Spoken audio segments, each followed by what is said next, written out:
بسم اللہ الرحمن الرحیم۔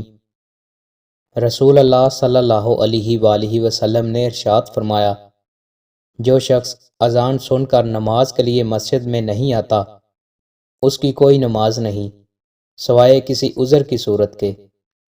رسول اللہ صلی اللہ علیہ وآلہ وسلم نے ارشاد فرمایا، بے شک اللہ روز قیامت فرمائے گا، میری عظمت و تعظیم کی خاطر باہم محبت کرنے والے کہاں ہیں؟ میں آج ان کو اپنے سائے میں جگہ دوں گا، اس دن میرے سائے کے سوا کوئی سایہ نہیں۔ رسول اللہ صلی اللہ علیہ وآلہ وسلم نے ارشاد فرمایا، جب اولاد اپنے ماں باپ کو پیار سے ایک نظر دیکھے تو اللہ اس کی ہر نظر کے بدلے ایک مقبول حج کا ثواب لکھتے ہیں۔ رسول اللہ صلی اللہ علیہ وآلہ وسلم نے ارشاد فرمایا، جان لو کہ ناپسندیدہ چیزوں پر صبر کرنے میں بڑی خیر ہے، اور مدد صبر کے ساتھ، کشادگی تنگی کے ساتھ، اور آسانی مشکل کے ساتھ ہوتی ہے۔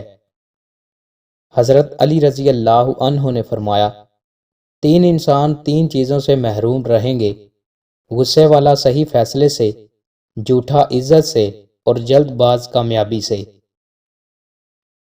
دوستو، مزید اچھی ویڈیوز کے لیے ہمارے چینل کو سبسکرائب لازمی کریں۔ بہت شکریہ۔